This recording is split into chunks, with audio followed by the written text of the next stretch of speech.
Here's a beautiful example of Barber's historical collections on Massachusetts in a period full calf binding like so, a smooth spine that's been beautifully gilt decorated and ornamented and ruled into compartments like we see with these large filigree stamps to the compartments. The boards are outline gilt ruled. It's a mottled calf. The edges of the text block are marbled as well. We see marbled end papers like so, a former circulating private library book plate to the paste down. The frontis is a steel engraved view drawn by Barber of Boston, showing this very early train approaching the city here. There's another train there, that's great.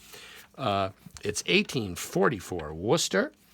It's interesting because it's history and antiquities of every town in Massachusetts with 200 wood engravings, like so.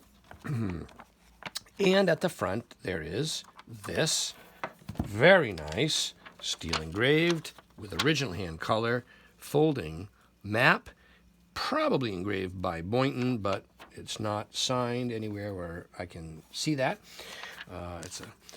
It's irrelevant who engraved it for our purposes here within the book, but it's a possibility.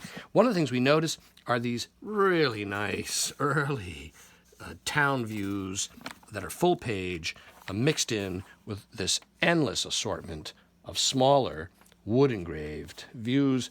The book is a real goldmine of wood engraved views relating to Massachusetts. There's the downtown of Fall River right there, and it goes on like this throughout. There is, here's Lowell. Look at that with the big mill buildings. And there's very minor light scattered foxing, but a couple plates like this one, a steel engraved plate here of Plymouth on the harbor, is a little more foxed because of the paper it was printed on.